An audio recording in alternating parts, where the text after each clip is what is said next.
Hey, what's going on, everybody? My name is Corey, better known as the Seaman, and I want to welcome you to another edition of the Seaman's Cinema Sit Down. We got the child here. We got Din up there. We got Din and the child right here. You know what we're talking about, baby. It's a Friday morning, and it is time for some spoiler talk. So why don't you pull up a chair, take a seat, as we get ready to dive in, spoiler-filled, into The Mandalorian Chapter 12, The Siege. And as I said in my non-spoiler review, I really dug this episode a lot. I think what Carl Weathers did behind the camera was fantastic. He creates some really suspenseful sequences and some really, really nice Star Wars sequences. And throughout the whole episode, there are just little things that he does where I was like, oh, I like that. I love that. And same with Faz, who's writing all the episodes, it seems like, this year, which is awesome. And once again, he delivers a rock-solid episode that is airtight, man. There is no wiggle room in this 35-minute episode. And much like last week, you sit there and you're like, I want more. I just don't know where you would have injected it, because everything that we get in this episode was perfect for me. There really weren't any down moments, and the whole episode as a whole is just kind of on the upswing. And where we leave with the end stinger, oh, we're on our way to some really, really cool stuff. So you know how we do these spoiler reviews. We gotta go right from the top of the episode and just run through this 35 minutes, man. And our cold open this week was absolute pure genius from Jon Favreau. We know, after coming off of The Heiress, the Razor Crest is shot, man. Like, it is in bad shape. Like, the Mons Calamari literally tied this bad boy together with strings. And the episode opens with Din trying to fix something in the ship so that they can get to Corvus. And you hear, like, as he's doing stuff, you see him, like, hitting dials or whatever, you hear him ask a question, like, do you have the red cord? And you're like, the red cord? You see him look back, but you don't see anything. And then, like, he does something else, and he's like, do you have the red cord? And then he gets up, and as he looks, you finally are able to see what his attention is looking at. And inside of this, like, little window, you can see the child's head. And Mando walks up and kind of does one of these, and the child is inside the ship with all the wiring and stuff. It's something inside the ship needed a repair, and the area is too small for the Mandalorian to fit into. So he trusts the child to do it. When I tell you that this just screamed Guardians of the Galaxy 2 and baby Groot pushing that freaking don't push this button. No, don't push this Groot. I am Groot. That's what's going on with the child. He's like, the red one, and you see it, the child's cooing and, like, doing his little animatronic things, and he lifts up, like, this red wire, and Din's like, yes, the red wire. Put it where the blue wire was. And he's like, well, blue wire. And he's like, yeah. And you see him stick the blue wire. And he's like, no, don't do that. Take that out. Put the red wire in where the blue wire was. And, you see him look at it, and he starts to go close. And they're, like, opposite ends of, like, the electric poles or whatever. So, like, when you're jumping a car battery, if you hit him, you'd get shocked. And he's holding him here. He's like, don't touch them together. You're going to... And he gets shot. And you just see, they cut back to Mando, and he's just kind of looking with, like, a look in his head. He's like, you see smoke coming out. He's like, are you okay? And, like, Baby Yoda, like, they go back to him. He's kind of, like, a little fried, and he's giggling or whatever, doing his normal cooing. And Mando's like, well, it was worth a shot. I haven't laughed that hard in this show since it came on. And it was the freaking cutest shit I've ever seen the child do, man. Like, watching him with these two little cords and, like, red wire, blue wire, okay, and oh no, how about that? It was brilliant. And like I said, so reminiscent of that baby Groot scene from Guardians 2, where he's like, Rocket's like, whatever you do, don't touch this button. Now tell me what you're gonna do. I'm gonna do this, and I'm gonna do no, don't do that. It was fantastic. And then when Mando gets him out and he makes sure he's okay, he puts him back in the seat. He's like, well, based on where we are, how about we go see some friends? And back to Navaro we go. And when you come out of the cold open, we don't go with the Razor Crest right to Navaro. We jump to Navaro and see what's going on. And good old Cara Dune is kicking freaking ass. I as you know, I enjoy Gina Carano a lot. I thought she did a really good job last week. And this week she's in some not so great. They're I couldn't tell. It looked like it looked sort of like one of the cantinas or a tavern or an inn or something like that. But it's been like there's nobody in it except for this group of Aqualishes. Now, if you're unfamiliar with the Aqualish, we've seen them in the movies, we've seen them in Clone Wars and in Rebels. It's these kind of like spidery looking mofos. The ones in this are two-eyed versions of the Aqualish, which, they're either four-eyed or two-eyed. So we got a bunch of two-eyed Aqualishes in there, and just visually, they're freaking creepy, man. Like the arachnid elements to their face freak me out because I hate spiders. As you know, those ice spiders were terrifying. So when Cara has to kick all their asses as they're trying to steal stuff, it was really, really fun to sit back and just enjoy. But the choreography was fantastic. And like I said, we got Carl Weathers directing this episode, and he really stages some nice action sequences. And while we're watching, Gina Carano just kick the crap out of all of these Aqualish that are out there, she has this, like, a lot of the choreography is quick and it looks really nice, but she gets this one moment where, like, she's taking out a bunch of the dudes, and one of these Aqualishes is like trying to shoot Cara with a blaster, and she jumps back and kind of rolls onto an already unconscious body, and as she rolls, ends up like rolling through the roll and comes up with him on top of her shoulders and starts walking backwards. So it's like taking the shots in the back, and then she throws it at the last guy and finishes clearing the room. And I was like, that little roll, grab, and lift, and it's all one smooth motion, was phenomenal, man. And I'm like, that just got my mouth watering. I was like, oh man, if that's the first thing we're seeing with Cara Dune, we're in for some really good stuff this episode. And much like many of our characters, specifically Mando, there's like an opportunity for Cara to kind of have a pet.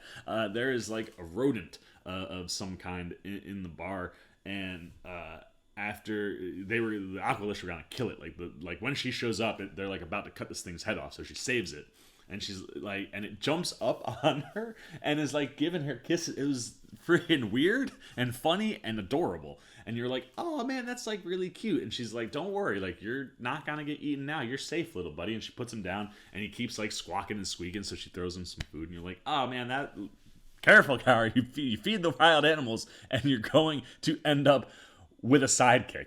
Look what happened to the Mandalorian, man. Fed this little guy a couple times. He ain't never going anywhere. So I thought it was a really, really fun way to bring Cara like onto the screen right out the gate. And I love that. And then we jump to Mando landing with the Razor Crest, and you got Greef there. Cara's there, and you hear Greef refer to her in conversation as the Marshal. And you're like, oh, that's a really cool tie-in. She's basically become the same kind of person that Timothy Olyphant's character was. And sure as hell, she's doing a lot of the same stuff. Her and Greef Karga are basically looking over and after all of Navaro. And like in my non-spoiler review, Navaro looks really, really different. And I love when they get off the ship, because immediately, the minute that they see the child, Cara lights up, and Greef comes over, and he's just like, give me this little guy. And remember last season, Greef, gave Mando the mission that led us to the child. And, there was some, like, I don't know if we can trust Greef around this kid until you got to the end of the season. And again, like I said in the non-spoiler, I love that carried over. What we saw from Greef at the end of last season is still here. He is a legitimate good dude. So seeing him pick up the child, he's like, has he been taking good care of you? And the child coos. He's like, he says, yeah, you've been taking good care of him. But he walks off carrying him, and I'm just loving it. Like, the excitement that characters that know the child get when the child shows up. It's like the excitement that we have at home anytime he does anything cute. So you get like a nice little kind of reunion, and then you get to see that Greef Karga is really quite different. The streets are bustling, full of people. There's trading. It looks like a nice, peaceful, city on a planet. And we go back into the bar, the tavern, the cantina that they were in when Moff Gideon showed up, and all the droids and stuff were just firing away at them at the end of last season. And Greef kind of says, oh, looks a lot different, don't you worry. And you walk in, and the whole freaking bar has been turned into a school. And you've got all these kids in seats, and you've got a a C-3PO looking type droid, female version of the droid, that's kind of like dark, and she's, you know, teaching the kids and doing stuff on the board. And when Mando lands, you know, Grief's like, he's like, how's my credit here? He's like, I think we can help you out. And, you know, Grief sends a couple of his dudes to go fix Mando's ship, and then, you know, him and Cara are like, hey, we could really use your help. What do you say? And Mando's like, I'm really busy, man. Like, I gotta get going. And Grief's like, look, it's gonna take them some time. Look, would you look at that thing? Like, it's gonna take some time to fix, you know, the Razor Crest. So why don't you help us? And naturally, Mando's like, all right, you got a point. Fine, I'll help you. And what they need to do really ain't good for the child, right? Like, Grief literally says, like, you don't want to bring the child where we gotta go. So when they go into the school, Grief is like, we'll leave the kid here. And, you know, Mando immediately is like, where I go, he goes. Like, we're a combo package. And Grief's like, look, the city is safe, man. We're in a green zone. It's 100% safe. There's been no issues here. He'll be fine in this little classroom. We're gonna leave him here. So Mando's like reluctant, but he goes, all right, I guess that's true. Like, you know, it's just a class full of kids. We saw when he was on that other planet last year where all the kids were around. Like, he got along really, really well with kids. And you have a droid that's, you know, granted, Mando always apprehensive around droids, but since last season, is more okay with them. And, you know, it's a safe place. There's nothing to worry about. So they leave him. And they go figure out what they got to do at this base. And before we go there, we get to spend a little time with the child in the classroom, and he's looking around. All the kids, much like when they were on that other planet last year, they're all like, oh, what is... And they're not getting up and, like, hovering around. They're just kind of all in their chairs like, what is he? And I want to say the droid says something that kind of snaps everybody back to attention. And you see, like, the child looking around. He's cooing, being super, super cute. And he looks over, and he sees this kid eating these green cookies. And he's like... And he starts cooing at the kid, and the kid is like... And then, like, finally, like, all the cueing isn't working. And the kid just kind of keeps looking back at him and keeps eating. And you see little baby Yoda go, and the kid just looks at him and goes, no. And you're like, what a freaking little dickbag. Like, these kids are probably, like, 9-10 years old. And you got this little tiny baby guy. And he just wants a cookie. And as soon as the kid said no, I was like, oh, come on, force grab that cookie, baby. Because he's got, like, a little package of them. There's one that's falling out. Sure enough, you see his hand go up. And he's like, and he doesn't take the cookie. He takes the whole freaking pack. So when the kid turns back, there's just one cookie on the thing. He looks over. Maybe he was like, it was freaking phenomenal, man. Like, so cute, so funny. And just the animatronics with him are... It just seems to be continually evolving. Like, the animatronics are growing as, like, the child is growing into more of a character. And the stuff that they do and his facial expressions are just fire, man. So, like, once all that goes down, you're like, child's in a safe place. We can feel comfortable that he's safe. We can go on this fun adventure now with two of our closest friends in this series, Cara Dune and Grief Karga, and Mando himself. And as we jump back to those three and we kind of end up where Grief hangs out, like his place of business, so to speak, we walk in and we see another familiar face. At the beginning of the episode, the very first thing from like last time on Mando was a shot of Mithril and that whole bit where, you know, Mando saves him and then puts him in the carbonite. And sure as day, Mithril, good old Horatio Sands, is sitting right there. And like when he sees the Mando, he's like, why is he here? And Mando kind of looks at him, and Grief is just like, oh man, like Mithril, I've known Mithril for years. He's run my books for forever, and he disappeared for a little while. And Mando just kind of looks at him. He's like, well, if he ever runs away again, you can call me up. And Mithril's like, I don't want no more carbonite, man. Like, don't put me there.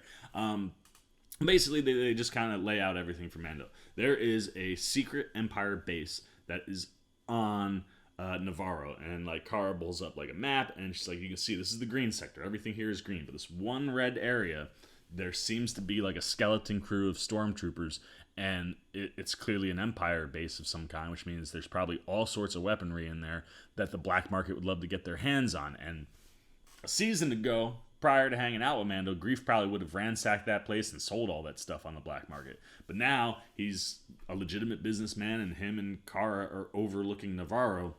He's like, we need to wipe it out. If we can wipe it out, this planet will be 100% free from the Empire or whatever's left of the Empire, and we'll be able to just kind of have a peaceful, free planet. So Mando naturally is like, all right, I can get in on this plan. So they hop in, Mithrol's speeder, shoot out to the volcanic area of Navaro that we saw at the end of last year, and they go to this base, and there's this great back and forth between Weathers and Sands, where Sands is like, okay, where do you want me to drop you off? And Grief is like, at the front door would be great, and Mithrol's like, I don't think that seems so safe, man. Like basically Mithril is in like a life pact with Grief, where he kind of owes him his life, and he's paying off his years. So he owes like 300 something years of his life, and Grief's like, I'll shave off 100 if you drop me off at the door. And he's like, okay. And then like they get to a spot where he's like, well, come on, like they're gonna need this guy to help. And Mithril again is like, I'm not going in there. And it's like, how's another 30 years sound? Mithril's like, all right, fine, I'll come along. So you got somebody who's completely inept in this mission. So you get some real nice Horatio Sands moments. He has a couple freakouts. He gets off a couple shots during the fight himself, but most of the time he's kind of scared and running and like, what do I do? Or like just he's scared of heights, and some really nice stuff for Horatio, so I was glad he tagged along. But when they get inside, the door isn't working to like this elevator that'll bring them up. It's basically at like the top of a mountain, and there's like an elevator shaft with a door at the bottom. And with all of the lava flooding that we saw last year, clearly it must have fried a bunch of circuits, and they can't open it from the outside. So Mando's like, give me a sec. He jetpacks up to the top, and all of a sudden you just see a stormtrooper whoop, hit the ground. And you're like, oh, that was awesome. And then, the door opens, they hop in the elevator, and they come up, and when they get to the top, it's Mando and like 4 more stormtroopers on the ground. He's like you said, this is an abandoned base with like a skeleton crew. This looks like a pretty legit base. And, so they gear up, they get their blasters, and they're ready. And basically, they know where they have to go. If they can go, the core is connected directly to the volcanic area of the planet. So if they can dump all the coolant, it'll explode the whole base, and they don't have to worry about anything. And it's funny because Mithril still got that like old like black market deal, and he sees like some sort of a transport ship that's up on the top of the thing. He's like, man, we could get so much for that on the black market. And it's not even Mando that says it. Grief said, like, or maybe Mando does say it, but like Grief and Grief, either way, they're both in line. They're like, we need to obliterate this place. Like this place and everything in it is going up. So their mission is basically to get to this like reactor, dump all this coolant, and it'll blow up the whole base. But the base is legitimately full of stormtroopers and Imperials. And as they're running through, there's a shot where they're moving through the base as quick as they can because they want to move fast once they realize all of these stormtroopers are here. So you get to see like Mando and Cara and Grief and Mithril in like a full out run, and like they're going through these different corridors of the space. And I love the way that Weathers shoots the whole thing. Like we're running through one corridor, now I come over here, you see him coming around, and there's like a shot where you see Mando in a full on sprint, and he's moving. I'm like, it just continues to amaze me how smooth and fast and efficient he is in this freaking clunky looking kind of armor. But getting to see him in like a full on sprint with like everybody as they're trying to, I think it's toward the end when they're trying to get out of the base, was really, really awesome. So you get to see him go through. You get some of those classic Star Wars moments where it's like, I'm about to go down a corridor. Oh crap, there's stormtroopers. Just walk backwards. Gina Carano nailed it, man. Like she comes in her face, and then just the way she disappeared back with everybody else, fantastic. And then of course, lots of blasting, man. And I'm not gonna lie, these stormtroopers, a little bit better aim. They can't hit Cara or Grief or Mithril, but they hit Mando a bunch of times. And you just see the ricochets go off of the Beskar steel, and everyone's, Mando's a great shot, Grief's a great shot, Cara's a great shot. So these stormtroopers are dropping like flies through this whole thing. It's basically them like almost running through what seems like a maze, and every turn they're just like boo boo boo boo boo, to the point where even Mithril takes out a couple stormtroopers, and you're like, I'm enjoying this, man. They finally find where the core is. They get it open. They go in, and then again, Grief's like, Mithril, get out there and go do this thing. He gave him like a little tool. He's like, go dump the coolant. And Mithril's like, we'll watch the door. Mithril's like, I'm not gonna, what are you talking about? He's like, how about I just put you back in the carbonite? He stopped shaving off years, and he's like, I'm gonna just put you straight back in the carbonite. Mithril's like, all right, man. And Horatio Sands is like, It is really high up here, man. There's no railing or anything. And he gets around. Some stormtroopers keep coming, and you get to see those classic, like, we're gonna duck over here and shoot type shots, and a bunch of them, and you just see dropping. One guy will get through. The other three people who are coming in behind are dropping, and then finally you get that last guy. And Mithril dumps everything. They set up the core to explode, and now they're like, all right, we gotta book it out of here.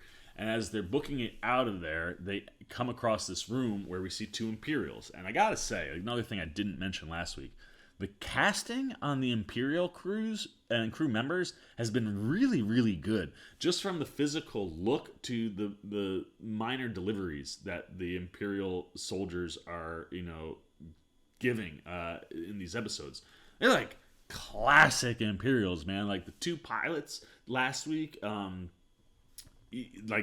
just visually, like, screamed like they were ripped right out of the Star Wars universe. And the ones that we get here as well as Stinger toward the end of the episode, we see another one, and you're like, the casting on these Imperials are really good, man. Like, they look like absolute horrible people. Just like their physique and the looks in some of their eyes. But these 2 guys are working on the computer, and as they see everyone come around the corner, you just see the one guy go destroy it, and you're like, what?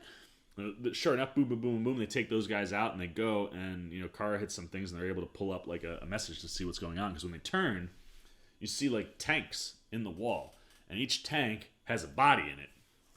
And I'm like, for a brief second, I'm sitting there going, is this gonna tie into like the cloning that the Imperials are trying to do for the Emperor, which we got in Rise of Skywalker? Like, is that what's going on? I don't know. And then, they pull up this thing, and it's the scientist from episode 1, and clearly is talking about Werner Herzog's character.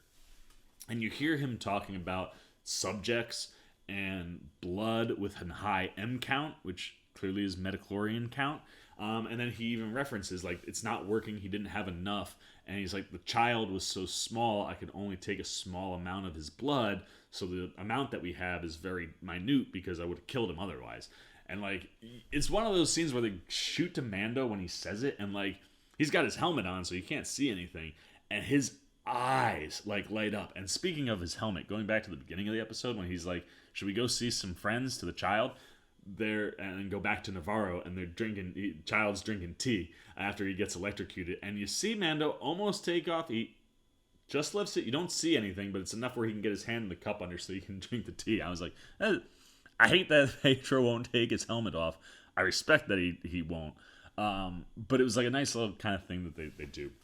I digress. So you go back, and the scientist clearly is talking about the child, and it sounds like whoever they're trying to do this for, it seems like it might be Werner Herzog's character, but maybe they're tying in like how the Emperor was trying to set up a series of clones for that ridiculous stretch that we got in the Rise of Skywalker. So I don't know if it was for Herzog, I don't know if it's for the Emperor, but clearly the scientist in this little message is like, I've got blood with a high M count coming from the child. I only got a minute amount because, as we know, he didn't want to kill the child. He didn't want to hurt him. He was just trying to do what he's been told to do.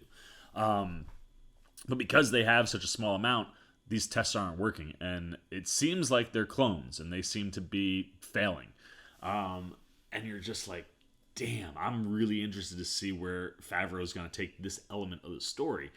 And then, Mando's like, that's got to be old, right? And either Cara or Grief is like, that's from 3 days ago.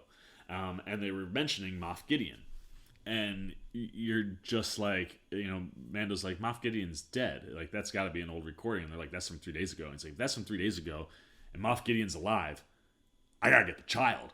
And Cara looks at him and literally just goes, you'll get there faster with your jetpack. Go. We'll meet you. We'll get down to the speeder, hop, and we'll go meet you back at home base or whatever. So you see Mando take off, and then we ride with Cara and Grief and Mithril for the rest of the episode, which was kind of cool because, like I said, when you get into when they start to flee and escape, They go to like they get outside, they get through whatever is in their way. You get Mithril shooting somebody. Horatio is so funny in this episode. And then when they get back to that elevator, like 4 more stormtroopers come out and they're just firing away, and they like, Mithril's like, there's too many of them. What are we gonna do? And Cara sees that ship that he wanted to sell, jumps in. She's like, what do you got, baby? Turns on. She drives it like forward and then spins it around, pulls it up, and like tells the guy, like, get in. And she starts going toward the edge, and Mithril and Grief both are like, you're not gonna, right over the edge. And you just see them flying, and Grief is screaming. Mithril is screaming. Horatio's going crazy, man. He's like, ah! And there's like a smile on Cara's face. It's very similar to Mando in the way you feel when he's driving. You get that with Cara, and like it comes down, they cut, and you see the speeder at the bottom lands right on the speeder, and then they take off, and you're like, that's awesome, man. I was even like, was that my speeder? And then you see some TIE fighter stormtroopers get into their TIE fighters, 3 or 4 take off, and at first you're like, all right, maybe they're just fleeing the base because the base is literally starting to explode. And then you're like, oh no, they're definitely chasing. You get this high-speed chase where you got the TIE fighters up high. Cara and crew are on this little cruiser down low, and she's trying to make it go as fast as she can. And, she's like, get on the guns. Before the TIE fighters come out, we see like 6 stormtroopers hop on speeders and go down. And it's dope. Like, the way it's shot was awesome, man. Like, they're weaving it, and because they're basically falling down a mountain. But the speeders have a little bit more, actual physical control to like the side of the mountain than the ship that Cara shoots off. So you see them dip and dodge around some rocks, and naturally one of them loses control, takes out another one, so you're down to like 3, I think, that are chasing him. And she's like, get on the guns, and Grief's like, you got it. He gets back there and he starts trying to take out these speeders, finally takes all of them out, and then we see like 4 TIE fighters come, and they're chasing them, and Grief's trying to get him, but like, he's like, don't worry about me, I'll handle them. Go like evasive maneuvering. You're seeing the ship go back and forth, and Grief's trying, but he can't get any of them. And you start seeing the TIE fighters form in formations, start shooting, and the whole run, man, you're just sitting there like, I think someone might, I don't know if they're gonna make it. And you see Grief take out a couple of them, and right after they knocked off the guys on the little speeder bikes, Mithril's like, we're home free, and then the TIE fighters show him. He's like, I might have been spoken too soon. And you get like a really intense chase that is shot beautifully. I love the way the camera follows the TIE fighters and shows us like perspective of everything, and then dives back in on where Cara and all them are. And you get this wonderful moment where there's like only a couple TIE fighters left, and then the one guy is like locked on Grief and all them, and Grief is almost locked on them, and you're like, who's gonna get there first? And Grief gets there first, and he hits the blasters, shoots it, blows it up. Except when it blows up and it hits the ground, it's tumbling, and Grief's like, oh crap, it's moving a lot faster than we are. He jumps to the front of the ship as this thing hits the back, takes out the blasters, and there's still 2 TIE fighters left. And you're like, they ain't got no blasters. They're almost home, but I don't know if they're going to make it. And at this point, they've been kind of like in a quarry where they're kind of dipping and dodging, and then they get out into that like vast open area of like volcanic ground that we saw like at the end of it. So they show an aerial shot, man, and it's like a wide space, and you see them just shooting, and you're like, they're in so much trouble because they're out in the open. And here comes the Razor Crest, man, in to save the day. Mando clearly got the child back, he got the ship, he comes in, and you get this awesome finale to the sequence where Mando is doing some awesome flying of himself, is taking them out, and you get this shot where once it's him, he gets the last TIE fighter, and he shoots up, and he does one of those, I'm gonna kill the engines, drop back, and turns and then kicks him on, and he's flying straight at the last TIE fighter, and you're like, I wonder if he's just gonna rip right through him. And you get this gorgeous shot I talked about in my non-spoiler that Carl Weathers delivers, that's wide out here, and you see Mando coming this way, you see the TIE fighter coming this way, and same thing, much like Carl Weathers, they're both locking on each other, and you're like, who's gonna get it? And blows it up, drives through the explosion. Cara and everybody on the ground starts cheering. They're like, yes, we did it. And then, Grief kind of hits up Mando. He's like, good job, Mando. He's like, what do I owe you? And he's like, fixing the ship, let's call it even. And, Grief's like, can I buy you a beer? And Mando's like, I got someplace I gotta be. And you're like, yeah, you do, man. You gotta go get to Corvus. And Grief's like, all right, man, well, it'll be a drink waiting for you when you get back. And he takes off, and you're like, awesome, man. And then we kind of, I think we go back up into the space as Mando and Baby Yoda are getting ready to take off. And remember when I was saying that like this little guy is a roller coaster fiend, which I said I think in my non-spoiler. During the flight, and as he's doing all these maneuvers and he's shooting and he's doing all this crazy stuff, every time they cut into the cockpit, Child's in the background just like, yeah! And like there literally is a point where he puts his hands up as they're like drop diving down, like you were coming down the top of it, and he's like, roller coaster! And he's having such a good time, and when everything finally stops, Mando looks at him and he's like, you alright, kid? And you just see him, he's still holding the cookies. He's got the cookies in his hand, and I literally, out loud, I was like, please spit up right now. And all of a sudden you just kind of see him go, what? And it's a little green, and Mando's like, oh, son of a bitch. And that's when Grief calls him, and he's talking to Grief, he wipes him up. It's like, nah, I got someplace to be. And Grief's like, all right, man, I'll be here waiting for you. Mando takes off, and we cut back to Navaro, and we see 2 X-Wings parked on the ground. You're like, X-Wings? What's going on? And we jump inside Grief's place of business, and Paul Sun-Hyung Lee is there. And Lee, which I didn't really get into when he was on episode 10, chapter 10, he is from a Canadian show called Kim's Convenience, which is about like him and his family running a convenience store. So when he popped up, a lot of people were like, oh man, that's a real nice like way to see like a different actor that really we don't know a lot about, that diversifies the cast and shows up. And now we get him back here again, and once again he gets like a legitimate sequence where he's talking to Grief, trying to figure out what happened. He's like, there's an Empire base here, or lab technically, and he's like, I want to know what happened. So he's like, after this, what? And Grief was like, what? Nothing happened after that. Like Grief's clearly like, I don't remember anything else, I'm just giving you the bare bones, because he doesn't want to know that Mando was there. And then you hear Lee go, well, so when did the Razor Crest show up? And Grief's like, I didn't say anything about the Razor Crest. And you're like, Lee, you know he was here. And Lee is basically just like, look, man, there's something going on here. Like that base had what you're saying, and some of the things that we've seen, like the core planets don't necessarily believe that anything's going on, but something's going on out here. And he's like, you keep me informed. And Grief's like, whatever you need. And he goes back outside, and he sees Cara like kind of chilling outside, and he kind of has a quick convo with her. And he can tell that she's a fighter. He's like, I can tell you're a fighter. And Grief says really good things, like, we could use you, and she's like, nah, my place is here. And he recognizes that she was on Andor. He's like, I served in Andor. He's like, did you lose somebody? And she's lost. I lost everybody. He's like, I'm sorry for your loss, and just kind of gives her a look, like, if you ever want to come join, do it. And he leaves her like a medallion, and you're like, and like Cara kind of looks at it, and you can tell there's like this emotional connection where like part of her would, she's a soldier by nature. But she's like, I'm good. I'm gonna stay here. Like Navaro needs me. She's now the Marshal of Navaro. And as like Lee walks off, you see like even when he came out, she was tossing little things. Sure enough, that freaking rodent's back, man. She's got a pet, just like I said at the beginning of the episode. And then you think we're over. You're like waiting for you're waiting for the credits to come up, and we get a stinger. And we go and we see this Imperial soldier. She's sitting at like a thing, and you hear her talking to somebody, and they show you like the hologram image. And at the very beginning of the episode, there are 2 guys who go to work on the ship, and this one dude kind of like has a helmet thing on. As Mando and the child are leaving with Grief and Cara, he just kind of looks back, and the way he's looking, you're just like, I don't trust that guy. And sure enough, he's an Imperial inside man, and working for Grief. He's like, the device has been installed. And she's like, great. And the child is alive. And he's like, yeah, I'm seeing him myself.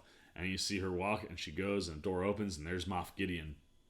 And then what looks like a bunch of stormtroopers in black gear, almost Darth Vader-ish. Like, just the way, like the one that kept showing, I was like, is that like a Vader? I don't know what's going on here. But they're like, they look like black stormtroopers just hanging on the wall. And you just see like Moff Gideon looking at him, and I'm like, are they clones? I don't know what's going on at this base. But when she comes in, she goes, the tracking beacon has been installed on the Razor Crest. And you're like, shit. Moff Gideon's like, good. And the child is with him, and she's like, yeah, my guy confirmed, saw him with his own eyes. He's like, very good. And you're just like, shit. We're on our way to Corvus.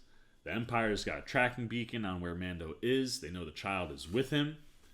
Could we be building to an episode 5 where we meet Ahsoka and then we get some sort of, Empire battle with her and Mando?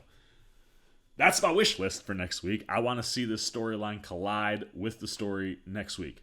Don't make me wait. Give me Moff Gideon. Give me Ahsoka in the same episode. If I get to see Ahsoka with a lightsaber and Moff Gideon with a darksaber and they fight, I'm going to be the happiest person on the planet. Now, I could see that landing in episode 6, but I hope we get it next week. But nevertheless, man, a stellar episode. I don't think quite as good as last week, but is right in that level of quality. I think Cara Weathers does a great job behind the camera. I think him and Gina Carano and Horatio Sands were phenomenal in the episode. Obviously, Din Djarin, always awesome. We love the Mando. And again, we get to see, even though he's out of it for a little bit, he gets the big moment at the end. And once again, expert flying. And of course, tons of adorable fun with the child this episode. So I was a big fan of The Siege. That's all my spoiler thoughts, man. We just broke this whole bad boy down. Now I want to know what you're thinking. Get spoiler filled in your comments and let me know what your favorite parts were. Does this one kind of hold up as far as like quality? Like, this is almost on the same level as last episode. Did you like it more? Did you think it was just good? Anything you're thinking, good, bad, indifferent about the episode, what Cara Weathers did from a directing standpoint, and what the story did, and what we set up. What do you think we're going to get next week? Do you think we're going to get Ahsoka? Do you think we're going to get Moff Gideon? Do you think they're going to maybe wait a minute, let's go get Ahsoka and then have her back-to-back episodes? Do you think we see her and Moff Gideon show down lightsaber versus darksaber? Anything you're thinking about, The Siege, where we're going, where we've been, just anything you want to talk about, this Mandalorian child related, stick it all down below in the comment section. Like I said, this is a spoiler review, so feel free to just talk away at whatever your favorite things were from this episode. I look forward to talking to you guys down there. As always, if you enjoyed this video, please give me a thumbs up. And if you're new, you want to come hang out with C-Man anytime we're talking Mandalorian or just TV, movies, trailers, you want to be here for all the action, you want to show a little love, support, maybe you like what we're doing on the channel, I suggest joining the C-Maniac Nation. Jump over there, man. Hit that subscribe button. Hit that little bell if you want those alerts. And until next time, for the C-Man Cinema, sit down. I've been the C-Man. This has been my little buddy, the child. And we are signing off. Well, as I live and breathe, you still here? Check out a video like this one or this one. And hit the subscribe button so you can get alerts and check out everything the C-Man's got at the Cinema Sit Down.